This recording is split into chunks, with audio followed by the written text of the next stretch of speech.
अस्सलामुअलैकुम व्यूअर्स, मैं हूं मैमुना मुस्लिमा। उम्मीद करती हूं कि सब लोग बिल्कुल ठीक ठाक होंगे और पता तो चल गया होगा कि आज मैं टीथ वाइटनिंग पर बात करने वाली हूं। चाहे मेरे अपने दांत ऊपर नीचे हैं, लेकिन साफ़ सफाई बहुत अच्छे से रखती हूं। तो आज मैं 4 बेहतरीन किस्म की होम रेमेडीज़ आप लोगों के साथ शेयर करने वाली हूँ और साथ ही साथ इस वीडियो के एंड में जाकर मैं आप लोगों के साथ कुछ बेहतरीन टिप्स, जिनको अगर आप फॉलो कर लेते हैं तो आपको दांतों के बहुत सारे मसाइल और तकलीफ से छुटकारा मिल सकता है। तो चलिए जल्दी से बिना वक्त गवाए वीडियो को शुरू कर देते हैं। मेक श्योर अगर आपको वीडियो अच्छी लग जाए तो इसे लाइक कर दीजिएगा और अपनी उन बहनों के साथ भी शेयर कीजिएगा जो अगर इस वक्त ये वीडियो नहीं देख पा रही।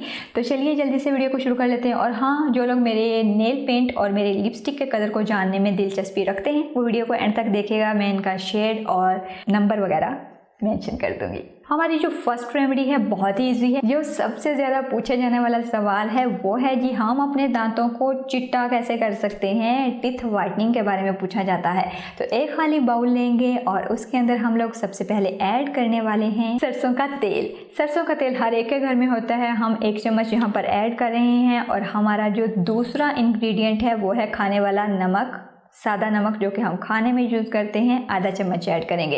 इन दोनों चीज़ों को आपस में कर लेंगे मिक्स करने के बाद अपने फिंगर के साथ अपने दांतों के ऊपर रात को सोने से पहले अप्लाई करेंगे। 2 मिनट तक ज़रूरी है।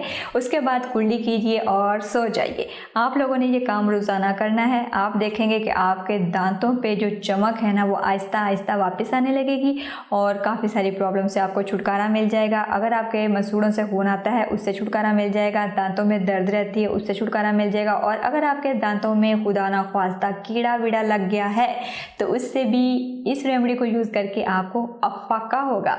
तो चलिए जल्दी से रेमेडी नंबर 2 देख लेते हैं।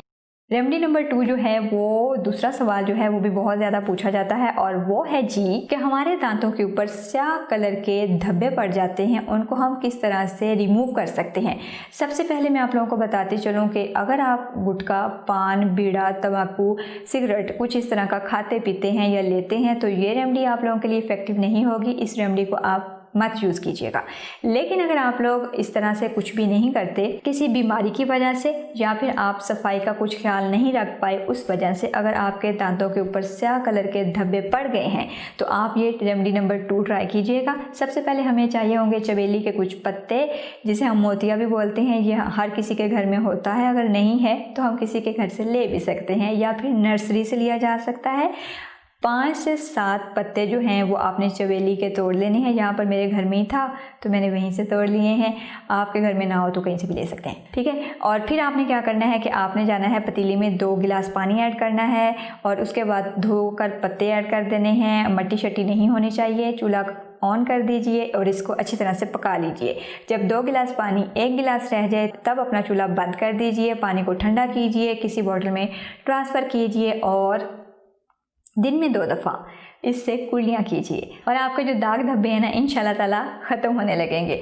अच्छा, ये वाली जो रेमेडी है, ये टोटका है या जुगाड़ है, जो भी आप बोलते हो, मतलब इसको आपने 2 हफ्तों से 3 हफ्तों तक ट्राई करते रहना है। आप लोग देखोगे कि कितना अच्छा फ़र्क पड़ गया।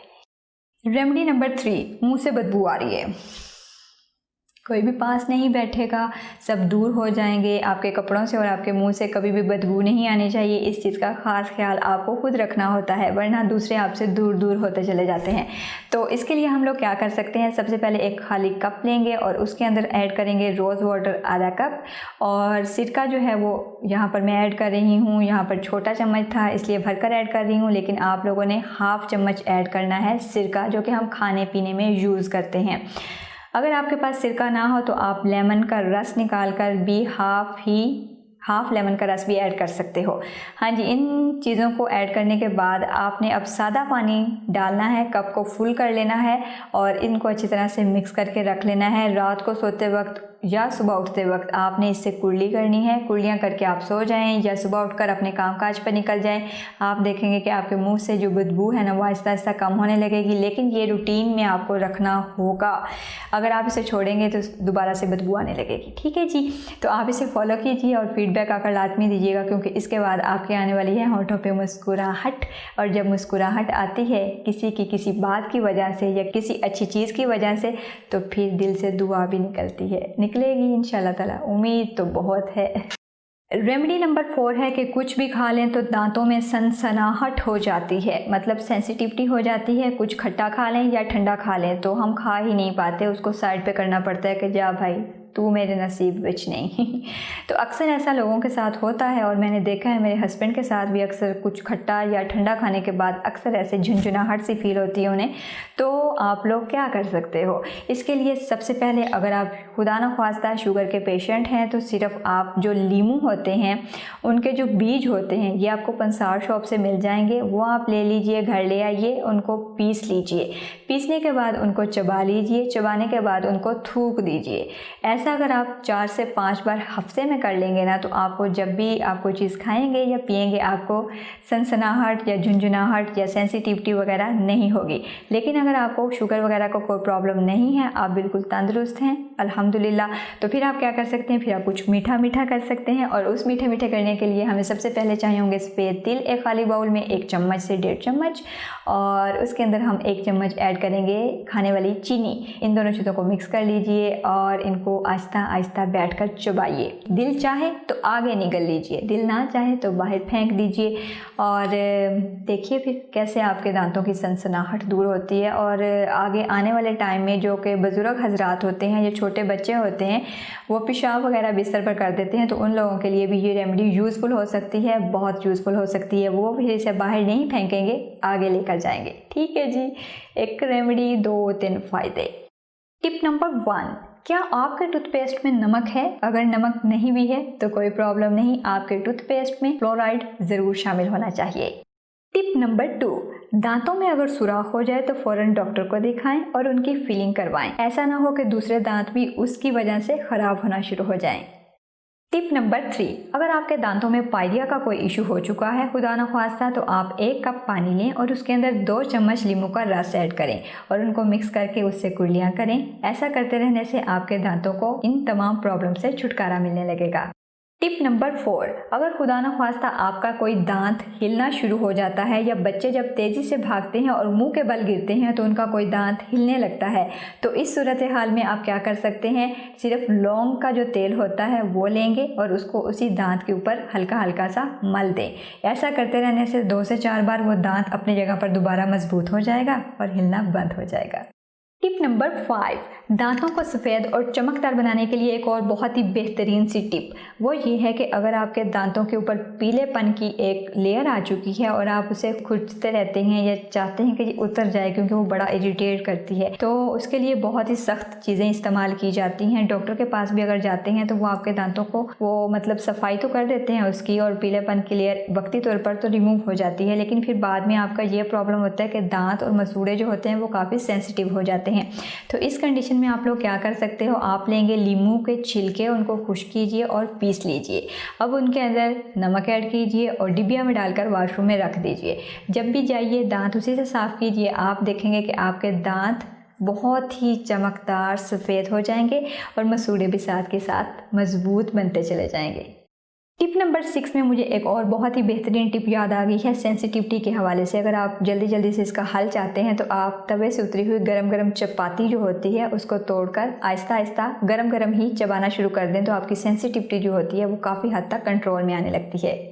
टिप नंबर 7 में ज़रा फिर से देख लीजिए कि अगर आपके मुंह से बहुत ही ज़्यादा बदबू आती रहती है और शुरू में आप वो मेरी रेमेडी भी ट्राई कर रहे हैं लेकिन इतना फ़र्क नहीं पड़ रहा, क्योंकि शुरू में फ़र्क नहीं पड़ेगा, तो आप जल्दी की सूरत हाल में क्या कर सकते हो? आप अपने पॉकेट में या बैग में सौंफ रख सकते हैं, उससे भी आपकी मुँह की बदबू फ्रेगरेंस में तब्दील हो जाती है।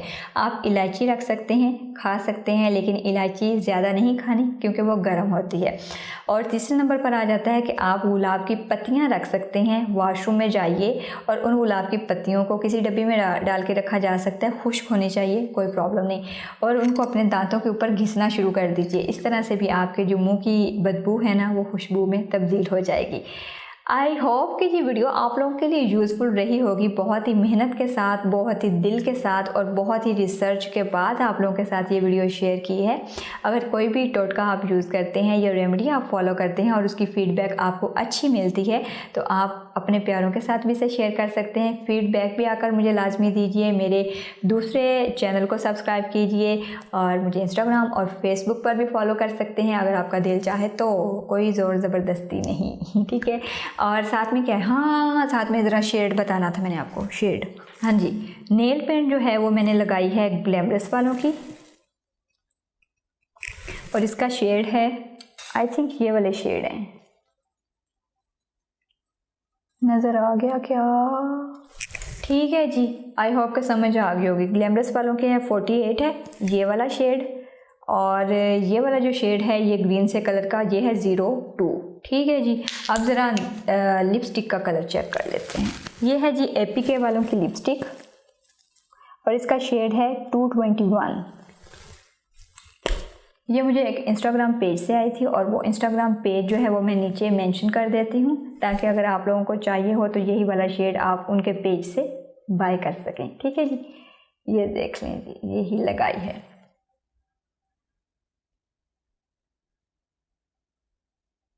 ठीक है जी, चलो जी फिर, अल्लाह हाफिज़।